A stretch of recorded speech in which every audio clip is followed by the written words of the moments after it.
Hello everyone and welcome to my channel ABPD. Today we are going to talk about general principles of taxonomy. सबसे पहले taxonomy क्या होता है? आपके exam में हमेशा सबसे पहले ये क्वेश्चन आता है, व्हाट इज टैक्सोनॉमी? तो टैक्सोनॉमी का मतलब ये है कि the arrangement of the living organisms या the classification of living organisms is known as taxonomy. अब टैक्सोनॉमी जो है वो एक ग्रीक वर्ड होता है। ये भी आपके एग्जाम में हमेशा क्वेश्चन आता है कि टैक्सोनॉमी जो है वो वर्ड किससे डिराइव हुआ हुआ है। Taxonomy is a Greek word और ये दो नामों से बना हुआ है, टैक्सिस और नोमोस। टैक्सिस का मतलब होता है अरेंज करना और नोमोस का मतलब होता है लॉ। मतलब हम जब भी एक लॉ के अनुसार चीजों को अरेंज करते हैं, लिविंग ऑर्गेनिजम्स को अरेंज करते हैं, तो उसको हम टैक्सोनॉमी बोलते हैं। अब जस्ट इमेजिन कीजिए कि आपको सुबह उठते ही अपनी खिड़की के बाहर एक बहुत ही सुंदर सी बर्ड नजर आती है, जिसके फेदर्स के कलर्स आपने पहले कभी भी नहीं देखे और जिसकी आवाज आपने कभी भी नहीं सुनी। तो आप उसको देखते ही ये आइडेंटिफाई कर देते हैं कि ये एक बर्ड है। और जब आप बाहर अपने गार्डन में जाते हैं तो आपको एक बहुत ही सुंदर सी बटरफ्लाई नजर आती है, जिसको भी आपने पहले कभी भी नहीं देखा है। तो आप ये कंक्लूड करते हैं कि एक बहुत ही छोटी सी बर्ड है जो कि बहुत डेलिकेट है, और एक बड़ी बर्ड है जो कि उतनी डेलिकेट नहीं है। But this conclusion becomes wrong. क्यों? क्योंकि बर्ड और बटरफ्लाई वैसे तो दोनों फ्लाई करती हैं, दोनों विंग्स की सहायता से फ्लाई करती हैं, but they both do not belong to the same phylum. Birds chordates होते हैं, वर्टिब्रेट्स होते हैं, और बटरफ्लाई जो होती है वो एक इंसेक्ट होती है। इस तरीके के कंक्लूजन पे पहुंचने के लिए हमको इनकी एक बहुत ही सिस्टमेटिक स्टडी करनी पड़ती है, और ये सिस्टमेटिक करने के 4 बेसिक स्टेप्स जो है वो हम उसको फॉलो करते हैं। वो क्या होते हैं? वो इस तरीके से बताए गए हैं: characterization, identification, classification and nomenclature. इसको आप इस तरीके से एब्रीविएट कर सकते हो, CICN। Characterization, identification, classification and nomenclature. अब कैरेक्टराइजेशन में हम क्या करते हैं कि हमको जो भी कैरेक्टर्स उसके नजर आते हैं, जैसे आपने एक बर्ड को देखा तो उसके फेदर्स के कलर्स कैसे हैं, उसके लेग्स कैसे हैं, उसकी आवाज कैसी है, वो कहाँ पर रह रही है, उसकी कैसी टेम्परेचर की में वो आपको नजर आई है, कौन से मौसम में वो आपको नजर आई है, कौन से मौसम में वो अंडे दे रही है, उसके हैबिटेट क्या है, वो एक बड़े पेड़ पर नजर आई है या किसी पेड़ के ऊपर एक केव बना करके, गड्ढा बना करके रह रही है, किस तरीके की चीजें वो खाती है, या उसके इथोलॉजिकल कैरेक्टर्स, किस ग्रेन्स खाती है, या वो कीड़े मकोड़े खाती है, या वो फ्लैश खाती है। ये सारे कैरेक्टरिस्टिक्स जो होते हैं उसको हम अलग अलग करके और नोट डाउन करके रख लेते हैं। तो ये इस प्रोसेस को कहते हैं कैरेक्टराइजेशन। और कैरेक्टराइजेशन में सारे के सारे कैरेक्टर्स आ सकते हैं, जैसे कि जब हम उसको देख करके उसको आइडेंटिफाई करते हैं तो उसको मॉर्फोलॉजिकल कैरेक्टर्स कहते हैं। जब हम ये देखते हैं कि वो किस टेम्परेचर पे रह रही है, या कैसे अंडे दे रही है, या किस तरीके के खाना खा रही है, उसकी फिजियोलॉजी क्या है, तो उसको हम फिजियोलॉजिकल कैरेक्टर्स कहते हैं।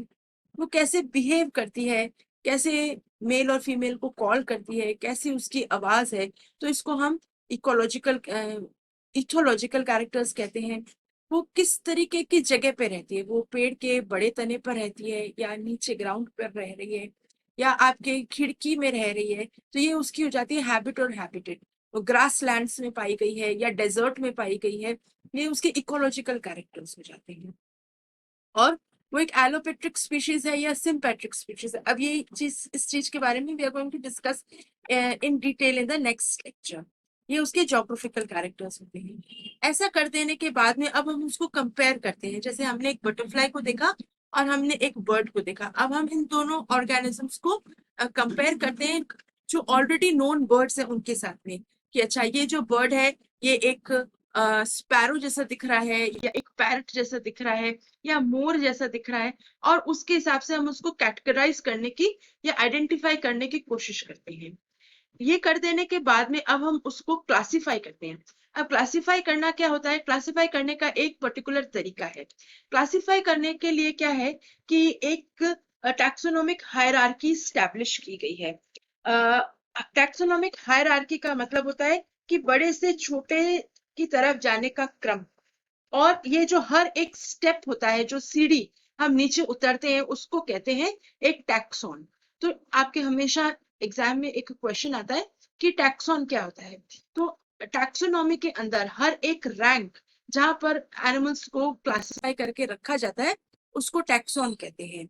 और ऊपर से नीचे तक रखने का जो ये क्रम होता है, जिसमें कि एनिमल्स को अरेंज करके रखा जाता है, उसको हम टैक्सोनॉमिक हायरार्की कहते हैं। और ये हायरार्की क्या होती है, ये टैक्सॉन क्या होते हैं? जो टैक्सॉन है, मेजर टैक्सॉन्स जो है वो ये है। सबसे पहला है किंगडम। तो हमको पता है कि जो एनिमल आपने, जो चीज आपने देखी वो एनिमल थी या प्लांट थी। तो आज तो आप बहुत आसानी से देख करके ये पहचान सकते हो कि ये एनिमल है या ये प्लांट है। तो उसको हम एक किंगडम उसको असाइन कर देते हैं कि this is the kingdom animalia. उसको एक किंगडम असाइन हो गया है। दूसरा जो मेजर टैक्सॉन है वो है फाइलम। तो फाइलम के हिसाब से, अब जैसे ह्यूमन बींग्स को जब हम क्लासिफाई करते हैं तो उसका फाइलम है कॉर्डेट्स।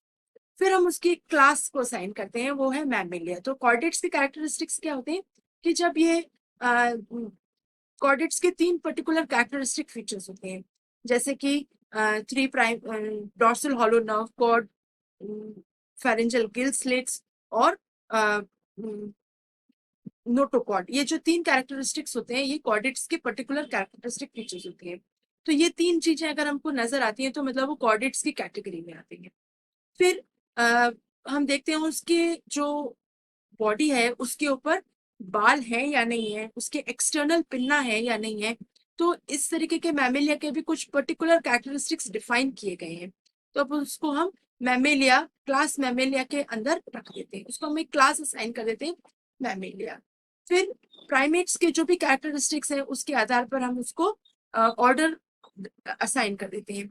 होमोनिटी उसकी फैमिली, और जो कैरेक्टरिस्टिक्स है उसके हिसाब से उसको होमो और सेपियंस, ये जीनस और स्पीशीज, उसको असाइन कर दी जाती है। और ये जो जीनस और स्पीशीज होती है उसकी, वो उसका नाम हो जाता है। तो ह्यूमन बींग्स का जो साइंटिफिक नाम है वो है जीनस और स्पीशीज। अब आप इस क्लासिफिकेशन में देख रहे हैं काफी दूसरी कैटेगरीज भी हैं, जैसे किंगडम के बाद में सब किंगडम। तो मेटाजोआ, मेटाजोआ क्या होता है कि जिसके अंदर मल्टी सेल्यूलर ऑर्गेनिजम्स होते हैं उसको हम मेटाजोआ में रखते हैं। यू मेटाजोआ जो भी एडवांस्ड मल्टी सेल्यूलर ऑर्गेनिजम्स है उनको हम यू मेटाजोआ में रखते हैं। ई और यू जो होता है वो मॉडर्न के लिए आता है। जब भी कोई किसी के अंदर एडवांस कैरेक्टरिस्टिक्स नजर आते हैं तो उसके आगे हम ई यू लगा देते हैं। अब ग्रेड है बाइलेटरिया। बाई मतलब दो, और लेटर का मतलब कि साइड्स। तो जब हम किसी भी एनिमल को एक प्लेन से दो इस तरीके से साइड से इक्वली डिवाइड कर सकते हैं तो उसको हम बाइलेटरिया कहते हैं। फिर आते हैं ड्यूटेरोसोम्स। ड्यूटेरोसोम्स वो होते हैं जिनमें इसका क्लास, जिनमें कि जो आर्केंट्रॉन होता है वो आगे चल करके और एनस में डेवलप होता है, तो that is known as the ड्यूटेरोसोम्स।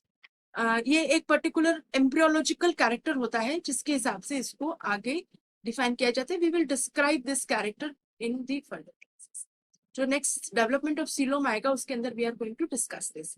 अब वर्टिब्रेट्स, जिसके अंदर वर्टिब्रल कॉलम, जो कॉर्डेट्स हैं, कॉर्डेट्स में भी जब नोटोकॉर्ड आगे जाके वर्टिब्रल कॉलम बना देती है तो उसको हम वर्टिब्रेटा कहते हैं। अब टेट्रापोडा मतलब 4 पांव वाले, 4 पांव वाले जैसे जो भी 4 पांव वाले जो भी एनिमल्स होते हैं उनको हम टेट्रापोडा के अंदर लाते हैं। तो इस तरीके के कुछ एक कैरेक्टरिस्टिक फीचर्स जो होते हैं वो हर एक इस टैक्सॉन के लिए डिस्क्राइब किए गए हैं, डिफाइन किए गए हैं। और उन कैरेक्टर्स को जब हम उन ऑर्गेनिजम्स में देखते हैं तो अकॉर्डिंगली हम उनको एक टैक्सॉन असाइन कर देते हैं। और इस तरीके से उसका पूरा क्लासिफिकेशन एक बहुत ही सिस्टमेटिक तरीके से आ जाता है। और इसीलिए जब हम इस तरीके के सिस्टमेटिक तरीके का क्लासिफिकेशन करेंगे तब हम पाएंगे कि बटरफ्लाई और बर्ड में क्या फर्क है, and they will totally be classified in a different manner. तो ये होमोसेपियंस का क्लासिफिकेशन है। और ह्यूमन बींग्स जो होते हैं उनका जो जोलॉजिकल नेम होता है वो होमोसेपियंस होता है। ऐसा क्लासिफिकेशन करते ही जो सबसे नीचे जीनस और स्पीशीज होती है ऑटोमेटिकली उसका नाम आ जाता है, और इस प्रोसेस को हम कहते हैं नॉमेनक्लेचर। अब जब भी किसी भी ऑर्गेनिज्म को साइंटिफिक नाम देना होता है, तो वो जो नाम होता है वो हम उसको नाम को देने का भी पर्टिकुलर रूल्स होते हैं। किसी भी ऑर्गेनिज्म का साइंटिफिक नाम होता है उसके दो नाम। जो पहला नाम होता है वो जीनस, और जो दूसरा नाम होता है वो होती है उसकी स्पीशीज। इन नामों को लिखने का एक पर्टिकुलर तरीका होता है, जिसमें कि जो जीनस होता है उसको एक कैपिटल लेटर से लिखा जाता है, और जो स्पीशीज होती है उसको स्मॉल लेटर से लिखा जाता है। दोनों नामों को अलग अलग लिखा जाता है, दोनों नामों को अलग अलग अंडरलाइन करके रखा जाता है।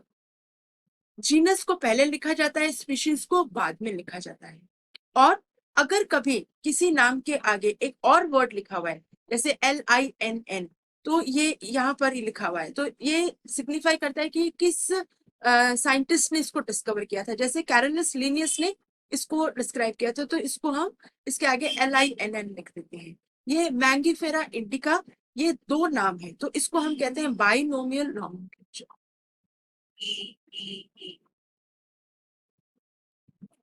और ये जो नॉमेनक्लेचर की पद्धति है, ये जो नाम लिखने का जो तरीका है, ये सबसे पहले दिया था कैरोलस लीनियस ने, और इसीलिए उनको फादर ऑफ टैक्सोनॉमी भी कहा जाता है।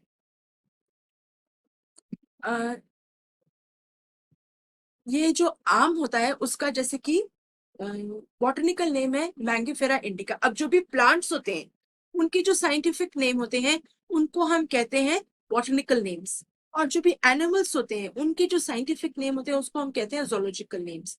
अब ये जो बॉटनिकल नेम्स और जोलॉजिकल नेम्स होते हैं, ये पूरी साइंटिफिक कम्युनिटी में सब जगह पर यही नाम यूज होते हैं। जैसे कि हम अलग अलग जगहों पर जाते हैं तो अलग अलग एनिमल्स को अलग अलग नामों से लोकल भाषा में बुलाया जाता है। लेकिन ये जो नाम देने की पद्धति होती है जिसमें लोकल भाषा यूज होती है उसको कहते हैं वर्नाक्युलर नेम्स। लेकिन जो साइंटिफिक पद्धति होती है उसको हम कहते हैं साइंटिफिक नेम। अगर एनिमल्स हैं तो जोलॉजिकल, और अगर प्लांट्स हैं तो उसको कहते हैं बॉटनिकल नेम्स।